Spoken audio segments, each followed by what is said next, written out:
Hi everyone, this is C Deepika Jain here and welcome back to my YouTube channel.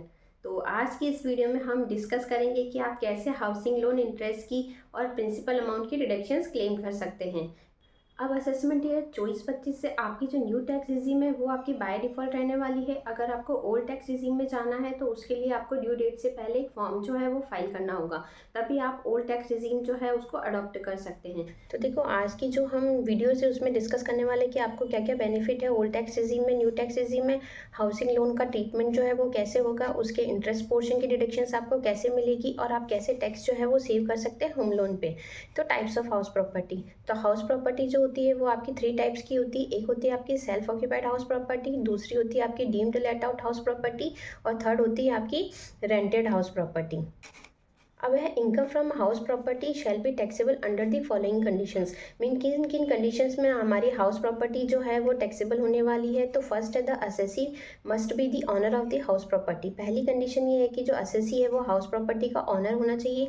दूसरा, the property should not be used for the purpose of business and profession. Second, कि आपकी जो house property है वो business और profession में use नहीं आनी चाहिए। यदि आप बिजनेस या प्रोफेशन के लिए आप यूज कर रहे हैं तो फिर वो आपकी इनकम फ्रॉम बिजनेस और प्रोफेशन हेड में टैक्सेबल होगी। और थर्ड है income from house property will be taxable in the hands of legal owner of the property. Means जो आपकी हाउस प्रॉपर्टी है वो लीगल ऑनर जो है उसके हाथ में ही क्या होगी, टैक्सेबल होगी। अब हम देखते हैं कि आप कौन कौन से सेक्शन हैं जिनमें आप होम लोन की डिडक्शंस जो है वो क्लेम कर सकते हैं। तो फर्स्ट है आपका सेक्शन एटीसी। एटीसी में आप प्रिंसिपल अमाउंट की डिडक्शंस ले सकते हैं मैक्सिमम 1.5 लाख रुपए की। पर कंडीशन क्या है, कंडीशन है कि the house property should not be sold within 5 year of possession, otherwise the deduction claimed earlier will be added back to your income in the year of sale. यानी कि आपकी property जिस दिन से आपके position में आती है उसके 5 साल के अंदर आपको सेल नहीं करनी है। अगर आप 5 साल के अंदर सेल कर देते हैं तो आपने जो भी डिडक्शंस क्लेम कर रखी है वो जिस ईयर में आप सेल करेंगे उसमें आपकी एड बैक हो जाएगी वापस से। देन है stamp duty charges.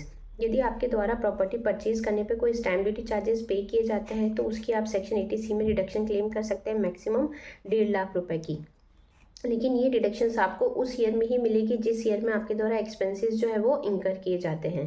Then interest की डिडक्शंस आप ले सकते हैं सेक्शन 24B में। यहाँ आप मैक्सिमम 2 लाख रुपए तक की डिडक्शंस जो है वो क्लेम कर सकते हैं। इसकी कंडीशन क्या है, कंडीशन है the loan must be taken for the purchase and construction of house, and the construction must be completed within 5 years from the end of the financial year in which the loan was taken। Means सबसे पहला तो आपने जो loan ले रखा है वो house जो है उसके कंस्ट्रक्शन के लिए होना चाहिए और जो आपका कंस्ट्रक्शन है वो लोन लेने के 5 साल के अंदर कंप्लीट हो जाना चाहिए। अब नेक्स्ट आप सेक्शन 80E में इंटरेस्ट की रिडक्शंस ले सकते हैं अप टू 50,000। लेकिन इसके लिए क्या क्या कंडीशन है, सबसे पहला लोन जो है वो किसी इंडिविजुअल के द्वारा लिया जाना चाहिए। दूसरा, लोन की जो अमाउंट है आपकी वो 35 लाख रुपए से ज़्यादा की नहीं होनी चाहिए। तीसरा है कि जो लोन है वो आपके द्वारा लिया जा रहा है जिस हाउस प्रॉपर्टी पे वो आपकी फर्स्ट टाइम हाउस प्रॉपर्टी होनी चाहिए, यानी कि आपके पास पहले से कोई दूसरा मकान नहीं होना चाहिए। फोर्थ है कि स्टैम्प ड्यूटी वैल्यू जो है प्रॉपर्टी की वो 45 लाख रुपए से ज़्यादा नहीं होनी चाहिए। फिफ्थ है कि आपके द्वारा जो लोन लिया जा रहा है वो फाइनेंशियल ईयर 16 और 17 के बीच में होना चाहिए। यदि इससे पहले या इसके बाद में लिया जाता है तो आपको इसकी डिडक्शंस नहीं मिलेगी। देन आपकी जो हाउस प्रॉपर्टी की वैल्यू है वो 50 लाख रुपए से ज़्यादा नहीं होनी चाहिए। एंड देन लास्ट है कि जो लोन लिया जा रहा है वो आपका फाइनेंशियल इंस्टीट्यूशन से होना चाहिए। तो ये सारी कंडीशंस अगर आप फॉलो करते हैं तो इंटरेस्ट की डिडक्शंस ले सकते हैं 50,000 रुपये तक की। देन नेक्स्ट डिडक्शन हम क्लेम कर सकते हैं सेक्शन 80EE में इंटरेस्ट की मैक्सिमम 1.5 लाख रुपए की। अब इसमें कंडीशंस क्या है, फर्स्ट कंडीशंस ये कि वो इंडिविजुअल होना चाहिए। स्टैम्प वैल्यू जो है प्रॉपर्टी की वो 45 लाख रुपए से ज़्यादा नहीं होनी चाहिए। थर्ड है कि it shall be your first house property purchase, ये जो प्रॉपर्टी वो परचेज कर रहा है वो उसकी फर्स्ट टाइम होनी चाहिए। And then the taxpayer is not eligible to claim a deduction under section 80EE if he claim deduction in this section. मतलब कि अगर एसएससी के द्वारा सेक्शन 80EE में अगर डिडक्शन क्लेम की जाती है तो फिर वो 80EE में डिडक्शंस क्लेम नहीं कर सकता। और लास्ट है कि जो उसके द्वारा होम लोन लिया जा रहा है वो 1 अप्रैल 2019 से 31 मार्च 2022 के बीच में होना चाहिए, अदरवाइज वो डिडक्शंस क्लेम नहीं कर सकता सेक्शन 80EE में। तो ये सारी जो डिडक्शंस है वो हम होम लोन की ले सकते हैं अपने आईटीआर में, और अपना जो टैक्स है उसको हम क्या कर सकते हैं, सेव कर सकते हैं। जॉइंट होम लोन ले रखा है तो उसकी डिडक्शंस हम कैसे क्लेम कर सकते हैं। तो if the loan is taken jointly each loan holder can claim a deduction for home loan interest up to ₹2 lakh each and principal repayment under section 80C up to ₹1.5 lakh each in their tax returns.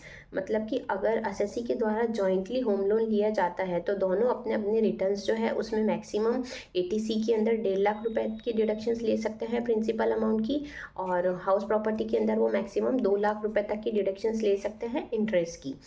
अब ये है कि joint home loan के deductions लेने के लिए conditions क्या है कि दोनों का को ओनर जो है वो होना ज़रूरी है। यदि दोनों को ओनर्स है तो वो अपने अपने टैक्स रिटर्न में जो है वो इसकी डिडक्शंस क्लेम कर सकते हैं जॉइंटली और टैक्स को सेव कर सकते हैं। अब हम देखते हैं कि आपको ओल्ड टैक्स रेजिम और न्यू टैक्स रेजिम में हाउसिंग लोन की डिडक्शंस जो है वो कैसे मिलेगी। तो सेक्शन 80C में जो आपके द्वारा प्रिंसिपल अमाउंट और स्टैम्प ड्यूटी चार्जेस जो पे किए जाते हैं तो ओल्ड टैक्स रेजिम में आपको अलाउड है, ये डिडक्शंस आपको न्यू टैक्स रेजिम में नहीं मिलेगी।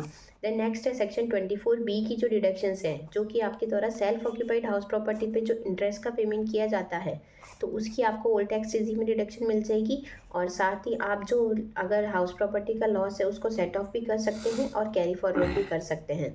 तो ये केवल आप ओल्ड टैक्स रेजिम में कर सकते हैं, न्यू टैक्स रेजिम में आपको सेक्शन 24B की कोई डिडक्शंस अलाउड नहीं होगी। देन नेक्स्ट है सेक्शन 80EE। तो आपके द्वारा कोई इंटरेस्ट पेड किया जाता है होम लोन पर ड्यूरिंग फाइनेंशियल ईयर 2016 एंड 17 के बीच में तो उस पर ओल्ड टैक्स रेजिम में आपको डिडक्शंस मिल जाएगी, न्यू टैक्स रेजिम में आपको ये डिडक्शंस नहीं मिलेगी। देन नेक्स्ट है सेक्शन 80EE। अगर आपके द्वारा इंटरेस्ट पेड किया जाता है होम लोन पर जो कि आपने फाइनेंशियल ईयर 19-20 से लेके फाइनेंशियल ईयर 21-22 के बीच में ले रखा है तो ओल्ड टैक्स रेजिम में आप इसकी डिडक्शंस क्लेम कर सकते हैं, न्यू टैक्स रेजिम में आपको इसकी कोई डिडक्शंस नहीं मिलेगी। एंड देन लास्ट है लेट आउट हाउस प्रॉपर्टी। अगर आपने आपकी प्रॉपर्टी जो है वो रेंट पे दे रखी है तो ओल्ड टैक्स रेजिम में तो आप डिडक्शंस क्लेम कर ही सकते हैं, साथ ही न्यू टैक्स रेजिम जो है उसमें भी आप डिडक्शंस क्लेम कर सकते हैं। तो मीन्स ये हो गया कि जो न्यू टैक्स रेजिम है उसमें आपके पास केवल एक ही बेनिफिट है कि अगर आपकी हाउस प्रॉपर्टी रेंटेड है तो ही आप केवल डिडक्शंस जो है वो क्लेम कर सकते हैं, और वो भी आप इंटरेस्ट पोर्शन का कर सकते हैं और अनलिमिटेड अमाउंट तक का कर सकते हैं जितना कि आपने इंटरेस्ट जो है वो लेट आउट प्रॉपर्टी पे कर रखा है। हाउसिंग लोन की डिडक्शंस जो है वो आपको कैसे मिलेगी वो आप एक समराइज्ड जो चार्ट है उसमें देख सकते हैं। जैसे कि आपका हाउसिंग लोन है तो आप प्रिंसिपल रीपेमेंट की डिडक्शंस ले सकते हैं एटीसी में मैक्सिमम 1.5 लाख रुपए तक की। अब स्टैम्प ड्यूटी और रजिस्ट्रेशन चार्जेस है तो उसकी आप एटीसी में ले सकते हैं मैक्सिमम 1.5 लाख रुपए की, और जो इंटरेस्ट पोर्शन है उसकी आप डिडक्शंस कैसे लेंगे सेक्शन 24B में या 80EE या 80EE में। अब डिडक्शंस कैसे मिलेगी सेक्शन 24 में मैक्सिमम 2 लाख रुपए तक की ले सकते हैं, सेक्शन 80EE में मैक्सिमम 50,000 रुपये तक की ले सकते हैं, और सेक्शन 80EE में आप 1.5 लाख रुपए तक की डिडक्शंस क्लेम कर सकते हैं। अब यहाँ पे क्या है कि जो सैलरी एम्प्लॉयड है उनके पास ये ऑप्शन है कि वो एक साल से दूसरे साल में जो टैक्स रेजिम है उसको चेंज कर सकते हैं। मींस वो ओल्ड टैक्स रेजिम से न्यू टैक्स रेजिम में जा सकते हैं या vice versa new tax regime से ओल्ड टैक्स रेजिम में जा सकते हैं। लेकिन यहाँ पे जो बिजनेसमैन है उनके लिए ये ऑप्शंस अवेलेबल नहीं है। अगर आपने एक बार जो स्कीम अडॉप्ट कर ली तो आपके पास फिर लाइफ टाइम वही रहेगी, मतलब आप उसको स्विच करके दूसरी टैक्स रेजिम जो है उसको अडॉप्ट नहीं कर सकते। तो जब भी आप अपना ITR भरें तो आप एक बार ये देख लें कि आपके लिए कौन सी टैक्स रेजिम है, ओल्ड टैक्स रेजिम या न्यू टैक्स रेजिम बेटर होने वाली इन फ्यूचर में। तो वो सब आप ध्यान में रख के ही जो ऑप्शन है वो सेलेक्ट करें, क्योंकि उसके बाद आप उस ऑप्शन को वापस चेंज नहीं कर सकते। आई होप आपको ये वीडियो इन्फॉर्मेटिव लगी होगी। अगर आपको मेरी ये वीडियो पसंद आई हो तो मेरे चैनल को सब्सक्राइब करना ना भूलें। Thanks for watching.